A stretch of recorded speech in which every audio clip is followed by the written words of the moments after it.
Ferrari just built the smartest car of the new era 2026, and no one is talking about it enough? Because what we saw in the Bahrain test was not simply good performance. It was not an isolated fast lap by Charles Leclerc. It was not a coup for headlines.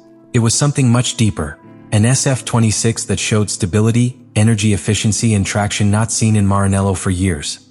And the most surprising thing, not even Lewis Hamilton nor Leclerc himself seemed to expect such a complete car so soon. While other teams are still looking for balance between drag, charging and electrical management, Ferrari arrives at the Australian GP with a car conceived from the back to the front, with a blown exhaust system that could be giving them up to 0.2 per lap, and with a consistency in long runs that scared the paddock in Bahrain. The question is clear: are we at the real start of Ferrari's return to dominance, or are they still hiding their true potential? Ferrari did not arrive in Australia with promises. It came with data. And what they showed in the Bahrain tests completely changed the perception of the SF-26 within the paddock. Because it wasn't just a fast lap by Charles Leclerc dropping to 1 minute and 31.992 seconds with the C4. It was the way they did it. It was consistency in long runs. It was the absence of dramatic degradation. It was stability in medium and high-speed curves. And that, in the new era of 2026, is worth gold. The SF-26 was born with a very clear philosophy. It is designed from back to front. Ferrari has concentrated aerodynamic aggressiveness in the diffuser, exhaust and rear wing area, while maintaining a relatively conservative nose and front wing. Because under the 2026 regulations, the balance between downforce, drag and energy management is more delicate than ever.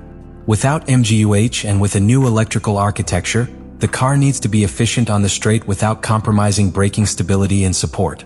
And in Bahrain we saw exactly that. In low drag mode, the so-called straight mode, the upper flap of the rear wing rotates extremely, reducing about 75% of the rear load. This allows brutal efficiency to be achieved on straight lines without the car becoming nervous when braking. And when the pilot enters a curve, the platform changes completely. The extended diffuser and exhaust work keeps the flow low to the ground, widening the window of aerodynamic support just when traction is needed.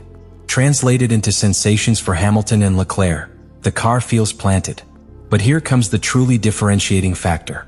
Ferrari has exploited the exhaust area to the limit. With the so-called flick tail mode, a small flap in front of the central exhaust along with a rear profile, the team does not let hot gases enter the diffuser chaotically. It channels them. It organizes them. It uses them to energize the flow that feeds both the diffuser and the rear wing. In an era without MGUH, where the exhaust jet is more energetic and sensitive, this becomes a weapon. The flow is stabilized, the pressure in the diffuser expansion zone becomes more consistent and the rear axle gains stability when exiting corners. That not only improves the load, improves rear tire management over a full stint. There is talk of a gain close to 0.2 per lap thanks to this well-mapped system. But beyond the number, the important thing is that Ferrari can now better control rear axle slip. Less overheating, less degradation, more consistency. And that consistency was the big surprise of the tests. While other teams showed peaks in performance, Ferrari showed consistency. There was no premature clipping on the straight. There was no need to unload the car excessively to gain top speed. The balance between electric power, drag and traction seemed more advanced than that of several direct rivals. Looking ahead to Melbourne, the team does not arrive improvising. It arrives with a solid base and with specific tweaks for Albert Park, focused on maximizing standing starts and squeezing the behavior of the blown exhaust in critical traction areas. Although there are still questions about how much real potential they showed in qualifying and race simulation, the feeling is clear. The SF-26 is not a fast car by chance. It is a coherent car. And that is what should worry his rivals the most. But if the first act was the technical confirmation in Bahrain, the second act begins with an uncomfortable question. How much of that real potential did we really see? Because Ferrari was fast, yes. It was consistent too. But he didn't show all his cards. In the test, something very interesting was noticed. The SF-26 never seemed pushed to the absolute limit. The qualifying simulations were competitive, but without seeking headlines. The long runs were solid, but without going into extreme low-fuel strategies. Ferrari worked more on understanding the car's operating window than on setting the best time of the day. And that says a lot. For Lewis, the great challenge is not only to adapt to Ferrari, it is to adapt to a 2026 architecture completely different from the one he dominated for years. A car that requires more strategic electrical management, a different approach to regenerative braking, and a finer reading of the balance and load transition. If SF-26 is really as stable as the data indicates, that shortens the adaptation process. And a Hamilton who gains confidence quickly is a problem for anyone. For Leclerc, the panorama is different. He knows the house, he knows the philosophy. And if you now have a car that does not collapse in long runs, that does not overheat the rear axle, and that does not require extreme compromises between qualifying and the race, you could be facing your best technical opportunity in years. The interesting thing is that Ferrari does not arrive in Australia as the undisputed favorite. It comes as a dangerous unknown. Because if what we saw in Bahrain is the base and they have not yet exploited the maximum potential in classification maps or minimum fuel load, then the immediate growth margin can be significant. And that completely changes the narrative. It is no longer a question of whether Ferrari can be competitive at specific times. It is about whether they have understood the regulations before their rivals. Whether they have found that almost invisible balance between energy efficiency, aerodynamic stability, and mechanical traction that defines champion cars. And now we come to the decisive point. Because everything Ferrari showed in Bahrain was under controlled conditions. No real pressure. No wheel-to-wheel fighting. Without the tension of a classification where a tenth changes everything. The real test begins at the Australian GP. Albert Park is not a laboratory. It is a circuit that requires millimeter precision in traction, stability in changes of direction, and energy efficiency on relatively short but critical straights. And this is where the SF-26 has to demonstrate that what was seen in the tests was not an illusion optimized for ideal conditions. The key will be in three factors. First, the classification. If Ferrari decides to unleash the full potential of the rotating rear wing system and diffuser work with more aggressive mapping, we could see an immediate jump in fastest lap. But that implies taking risks in stability and energy consumption.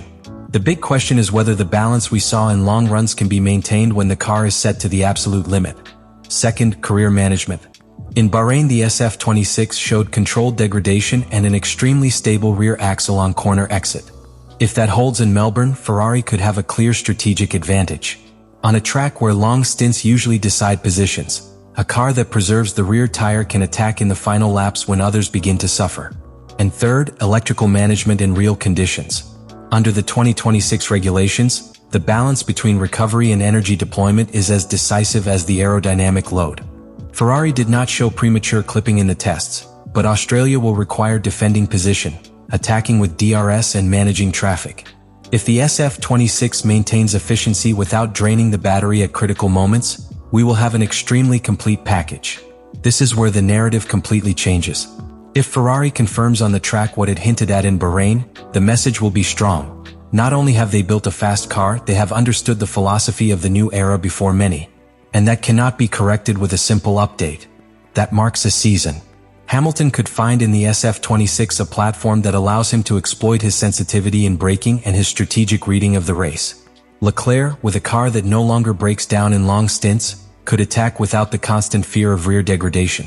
And if both drivers can push without compromising the stability of the car, Ferrari stops being a contender and becomes a reference.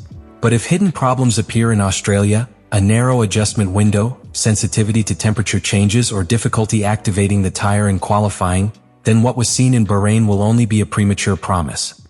The SF-26 has surprised the paddock. He has even surprised his own drivers with his level of technical maturity so early in the season. Now the definitive test is missing, transforming theoretical efficiency into real results. Ferrari has not arrived at the Australian GP with smoke. It has arrived with a solid technical base, with a clear philosophy, and with an SF-26 that, after the tests in Bahrain, has demonstrated something that Maranello had been looking for years: coherence. Coherence between load and top speed. Consistency between energy efficiency and braking stability. Consistency between one-lap performance and long-run consistency. The back-to-front concept, the meticulous work on the diffuser, the optimization of the exhaust flow with the flick tail mode, and the rotating rear wing system are not isolated solutions. They are part of a package that seems designed as a whole. And that is what really makes the difference in regulations as sensitive as that of 2026. In Bahrain, we saw a constant Ferrari. We saw a car that did not degrade excessively. We saw a car that did not suffer premature clipping on the straight. We saw stability in medium and high corners. And most importantly, we saw margin. Because the feeling was not that of a team squeezing every thousandth to impress. It was that of a team working to understand their performance window. And when a car has a wide window, in-season growth can be much more aggressive. Now it all comes down to Australia. If the SF-26 confirms in Albert Park what it hinted at in the tests, Ferrari will not only be in the fight, he will be sending a direct message to the rest of the grid. They have understood the new era before many. Let me know what you think about all this in the comments.